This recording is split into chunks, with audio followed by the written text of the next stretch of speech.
Hello everybody, myself Dr. Mahesh, I am a general physician. I am very happy that my last video on NIV helped many people to understand basics of NIV. So let's continue our learning towards invasive ventilation. At the end of video, you will be familiar with terms like compliance, resistance, plateau pressure, static compliance and dynamic compliance. Our first topic is compliance. The compliance is nothing but change in volume per unit change in pressure. That is delta V by delta P. Wait. Am I sounding difficult by saying all these formulas and all? I have another way to explain this to everybody. Let's go another way. I will give you one example through which you will understand everything about compliance and resistance. So first let's understand about compliance. So the compliance is nothing but the ease of distension. So if it is very easy to distend, it has higher compliance. If it is very tough to distend, then it has lower compliance. The one more term I am going to introduce to you is elasticity. Elasticity is ability to recoil, that is ability to decrease the volume. So elasticity is exactly opposite word to compliance. So if there is more compliance, then it will have less elasticity. If it is having less compliance, it is having more elasticity. Kindly listen this example very carefully because every concept of invasive ventilation will lie around this example. Let's take two balloons. One is a fresh one, another one is a many times used balloon. So what is the difference between fresh balloon and many times used balloon? The difference is the balloon which is used many times will lose elasticity. Now I want to blow these two balloons into a size of watermelon. A fresher balloon having more elasticity, being more tight, I have to use more force to distend to the size of watermelon. The many times used balloon having less elasticity, as it is lost elasticity by using many times, I can use a lesser force compared to fresher balloon to get size of watermelon. So this property of many times used balloon to get to the size of watermelon without using much force of blowing is called as higher compliance. So the balloon is having lower elasticity and higher compliance.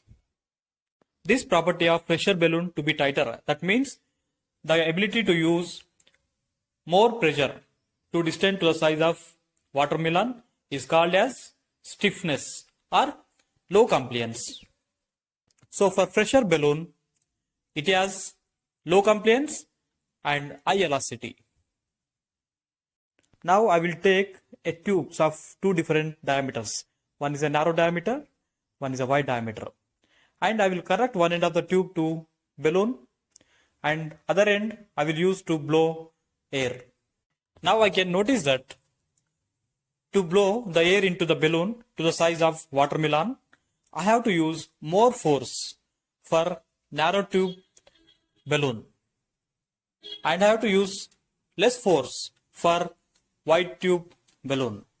So when I connect a tube to balloon and I will blow through tube, I have to overcome two forces, the resistance of the tube and elasticity of balloon.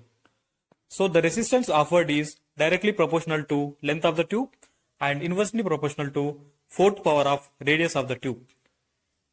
So narrower the tube, higher the resistance, wider the tube, less the resistance.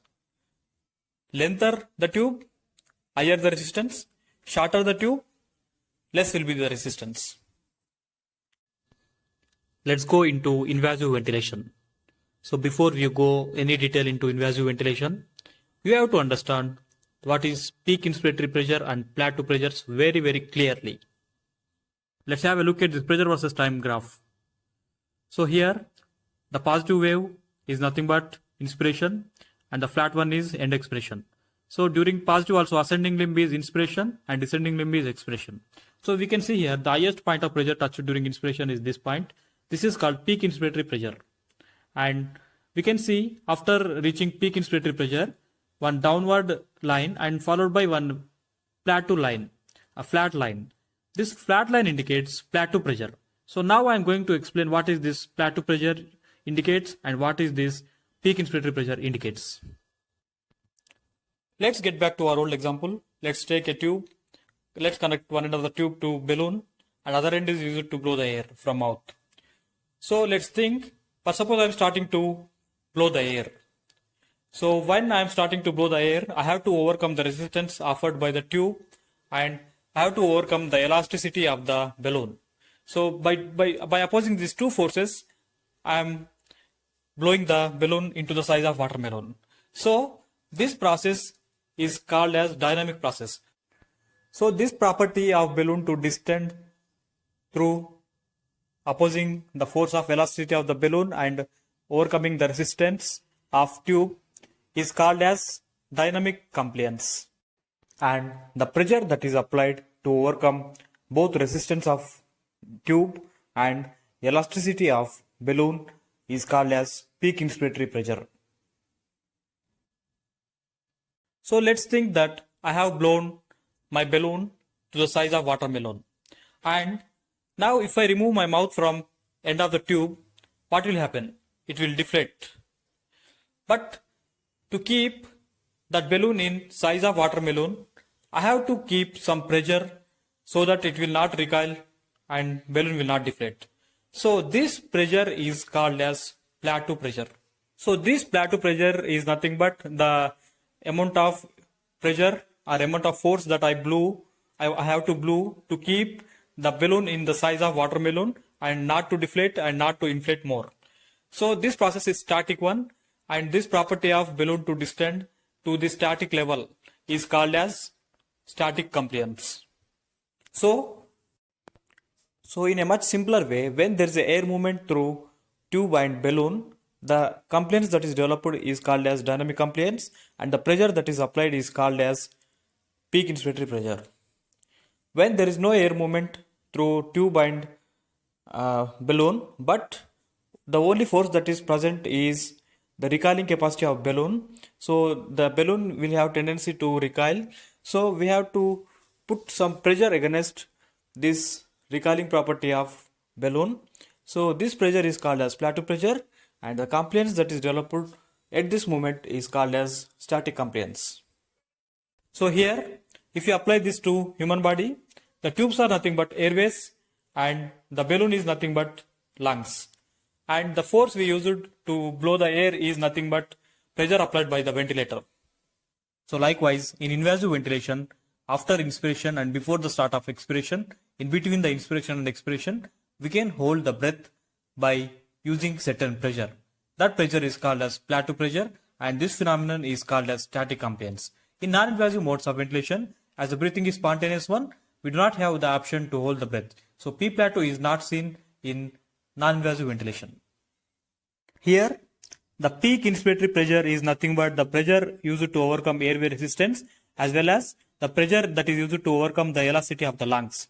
Whereas the plateau pressure is nothing but the pressure that is used to overcome only the elasticity of the lungs. In conditions like increased elasticity or decreased compliance, like ARDS and restrictive lung disease, both peak inspiratory pressure and P plateau will rise. Whereas in conditions like increased airway resistance, only peak inspiratory pressure rises. So can we calculate compliance from the monitor of ventilator? The answer is yes. As we know, as I told in the starting of the video, the compliance is nothing but change in volume by change in pressure. So change in volume is nothing but tidal volume and change in pressure is different for static compliance and dynamic compliance. The formula for static compliance is the corrected tidal volume by plateau pressure minus PEEP. As we know, the change in pressure is from PEEP baseline towards plateau pressure. The dynamic compliance formula is corrected tidal volume by peak inspiratory pressure minus PEEP. As we know, for dynamic compliance, we will take PIP as a PIP and PEEP difference as a pressure change. Let's take some of the practical examples. Let's go on to the screen of monitor of ventilator and let's calculate practically the compliance from the values. The first example, it is a CPAP PSV mode, it is a NIV. So we know that in NIV, only dynamic compliance is possible as the P plateau is not possible in NIV. So here we can see P peak is 15, P peak is 7, tidal volume is 316. So the dynamic compliance is change in volume by change in pressure. So the volume change is 316 and the pressure is, as it is a dynamic compliance, P peak minus PEEP, that is 15 minus 7. So 316 by 8, it is 39. So the dynamic compliance normal range is between 30 to 40 ml per centimeter H2O. Here it is 39. So it is normal only. So in the second example, we can see it is also CPAP with PSC mode NIV. So only dynamic compliance is possible. P peak is 14, P peak is 8, tidal volume is 546. So the dynamic compliance is 546 by 14 minus 8. It is 91. So here we can see the normal range is 30 to 40, but here the compliance is 91. So it is nothing but increased compliance. So this patient might be having COPD. Here comes one more example. This example is shared by Dr. Rakesh Periwal in intensivist group. This is the monitor of one of the COVID patient. So here we can see that the P peak is 35, P plateau is 36, PEEP is 4, tidal volume is 260. So here we can calculate both static and dynamic compliance as P plateau and P peak both are available. So the static compliance is 260 by 36 minus 4, that is 8. And dynamic compliance is 260 by 35 minus 4, that is 8. So here we can see that both static compliance and dynamic compliance have been decreased. So it is an example of decreased compliance. So we can suspect ARDS here. And here we can note that P peak is less than P plateau. We can consider this as a sensor error. Normal dynamic compliance is between 30 to 40 ml per centimeter of H2O, and static compliance normal value is between 40 to 60 ml per centimeter H2O. So now let's discuss about the conditions in which the compliance increases and conditions in which compliance decreases and conditions in which airway resistance increases. So the conditions in which compliance increases is COPD. The conditions in which the compliance decreases is ARDS and restrictive lung disease. The conditions in which airway resistance increases is asthma, COPD, any airway obstruction by mucus plugs or by intubation or by any mechanical obstruction by tumors. So by summary, we have understood what is compliance, we have understood what is resistance, we have understood what is static compliance and what is dynamic compliance, and we have understood what is P plateau and what is PIP. Thank you. Stay tuned for more videos. Subscribe to my channel. And thank you.